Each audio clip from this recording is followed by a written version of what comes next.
for all the actors, we're asking them what would they gate with them to the other side of the universe. And we've got, like, there's 10 questions, kind of like Pop Psych. It reveals the inner you. Oh, boy. Yeah, to a certain degree. Frightening. And although that may not be entirely true. Anyway, it's your chance to shine in a... like a diamond? Yeah. In the rough, I think. Or in the buff, as the case may be. All right. Now, when gating to the other side of the universe, what animal would you bring? What animal would I bring? Wow. More than likely a dog. A big dog guy. I love dogs. You know, and he could probably help you out, you know, work-wise, you know, drag around, you know, whatever bananas you might find in the other side of the universe. I'm assuming they do have bananas, by the way. Space bananas. Now, obviously, dogs are a very important part of the Stargate set. Have you been assaulted by any pugs or other related animals on the set? Yes, fortunately, you know, because the show is shot mostly in close-up, the thing that everybody has to remember when watching Stargate is usually there's a chihuahua humping my ankle, but they managed to frame above that. But that obviously causes, you know, that look of discomfort that Telford often has. I can imagine. Realize that, that there's a space chihuahua humping his ankle, and it's just messy. Well, that would explain Robert Carlyle's attitude. Oh, no doubt, no doubt. Yeah. Now, when getting to the other side of the universe, what book would you bring? What book? I've got many favorite books. Well, most recently I've read both the Ken Follett opuses, that one of them which is now being turned into a miniseries. My guess is I might take that right away. Pillars of the Earth and World Without End, or something really, really large that I haven't read yet. Nice, nice. Although I hear there's a really good biography of Lou Diamond Phillips coming out next year. I don't know where that rumor started. No, I'm serious. I've been asked this question a bunch of times, and it's like, so when's your autobiography coming out? I said, well, autobiography implies that I'm writing it, and I'm not. Yeah. And if somebody's ghostwriting it for me, well, they can, disappear. Because not quite ready to, pull out the skeletons. Maybe when I'm 70 and the statute of limitations is worn out on a lot of, my hijinks in the 80s. Nice, nice. Yes. Shooting yourself down in a blaze of glory, I believe. Yeah. Yeah. Okay, now what ice cream would you bring to the other side of the universe? Wow. I'm from Texas. There is something from Bluebell that comes out only a month and a half or so every summer. It is fresh peaches and cream, and they have tree-ripened chunks of peaches in there with the creamiest vanilla cream ice cream that you've ever had. It's pretty darn ridiculous. Well, that sounds much better than Cherry Garcia. I like yours the best so far. Now, there's a weird one. I've gone for food, the next one. What food would you take with you to the other side of the universe? And so it's kind of opening it up to you. Wow. See, because I'm a foodie. I'm a cook. Oh, really? I'm actually, yes. I judge the Thanksgiving special for Iron Chef. I don't know if you guys get that down there. That's genius. Iron Chef America. Yep. Yeah, I judged that last year, and I'm literally going after I wrap on Stargate to judge another episode. So to limit myself to one food, man, that's pretty darn rough. Mm-hmm. I might, as long as I could have the spices, I might have to go with something basic like, beef or chicken that I could turn into a lot of different, dishes. Nice, nice, versatile. Yeah. Good thinking. I like that. Okay, now when getting to the other side of the universe, what movie would you bring? Wow, that's a very good question because I'm a huge fan of films. I often lump these two films together because I consider them to be a continuation of one another. Probably The Godfather 1 and 2. Nice. There is simply, no frame in it that is not perfect.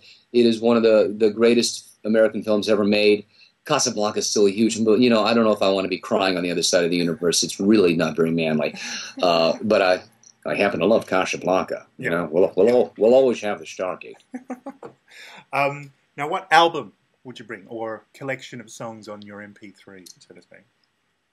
Okay. First thought would be Bruce Springsteen's "Born to Run." Very seminal album for me when I was in college. Mm-hmm. To me, it was my real discovery of rock and roll. No disrespect, I happen to know a couple of these guys, but I was kind of an Air Supply guy in high school, and I had to butch it up a little bit when I got to college. So yeah, from Air Supply to Bruce Springsteen. Bruce helped me find my balls. Awesome. Well, I knew they were there somewhere. Me too. Just waiting for it to drop, and now they won't stop dropping. When getting to the other side of the universe, what celebrity would you bring with you? And there's two parts to this question. One is, what celebrity would you like to have with you? And what celebrity would you remove from Earth as a goodwill gesture to the rest of us staying behind?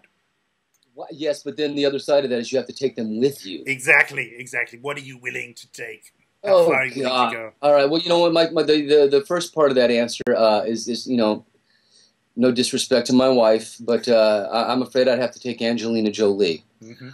And there's a reason for it. Yeah. A very logical, unpassionate reason. Mm-hmm. If you're going to repopulate the other side of the galaxy, Angelina Jolie is your girl. Yeah, exactly. Yeah. Also, if you come along any space orphans. Yeah, no, that's what I'm saying. Mm. Please, we're adopting, Plutonians and, Uranians and God knows what else, as we go. Mm. Which is okay for me because I'm a huge mix anyway. Yeah. To remove somebody from Earth to make Earth a better place, assuming that I could possibly, suck them out into space at any point in time, mm-hmm. I'd probably have to go for Heidi and Spencer.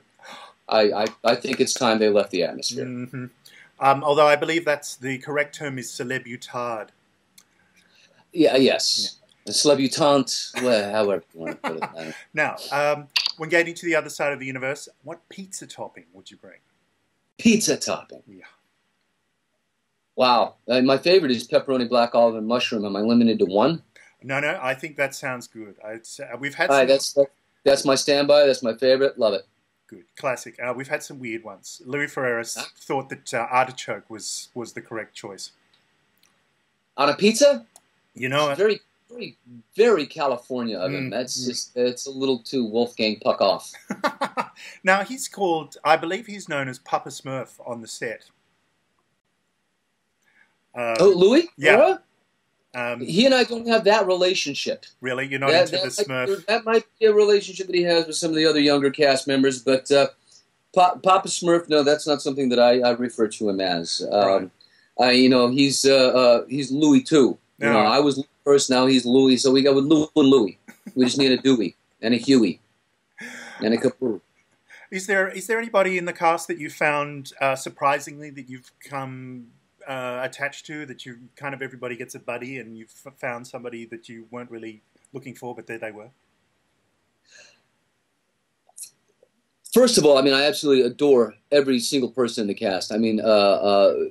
That's always a mixed bag. You never know what you're going to get. It's like a box of chocolates. You never know what you're going to get. You might get a diva. You might get a chocolate-covered asshole. But they're all gems in this cast, and some just amazing personalities, and they're all ridiculously talented. So I'm very, very proud of them. There are a few people that I think because we have some interesting things in common that we found bonding material. David Blue, he's a big foodie. And he's our internet guy, and we tweet and do all that sort of stuff. Brian Smith. He and I have some mutual friends from New York because we've both done New York theater. So automatically, and he's from Texas. So, automatically he was my, like my nephew or something. I got to take him under my wing. Yeah. And one of the other cast members who's not, in the immediate cast, like Patrick Gilmore and Peter Kalamas, a couple of those guys, Haig Sutherland, who I've worked with before, share a love of poker. So, I did very, very well in the World Series, of poker this year. Didn't go head to head with Hashem, gotta say. Love him. You don't want to. Hashem, you don't want to. Aussie, right? Oh no, love him, man. We got to have a couple of beers together. He's a fantastic guy. But I did not go head to head with him.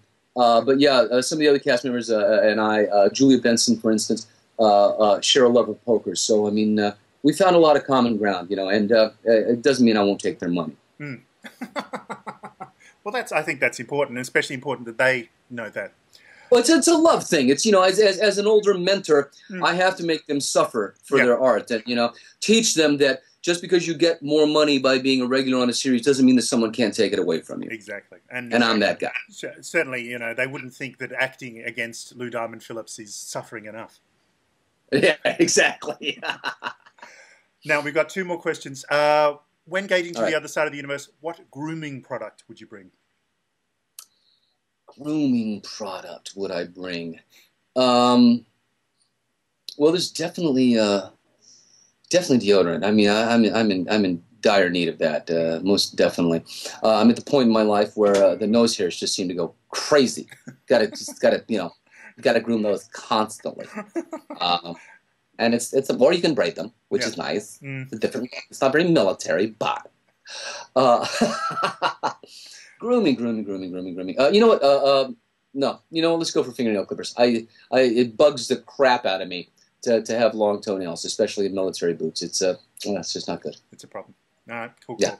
And now, finally, they've said to you, you've got 30 seconds to gate to the other side of the universe before you get destroyed.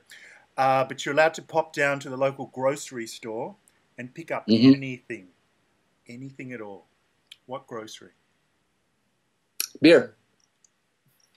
Particular brand? I don't know if they got barley and hops, on the other side of the universe. And see, that's something that Carlisle and I have in common. I'm part Scot-Irish. I don't know if you could tell. Although right now I'm channeling my inner AC/DC. He's down dirt cheap. Beer's life. It's an important part of your life. I don't eat dessert so I can drink beer. I go to the gym so I can drink beer. Like I said, from Texas, and I often quote my dad. There's only 2 kinds of beer I like. That's cold beer and free beer.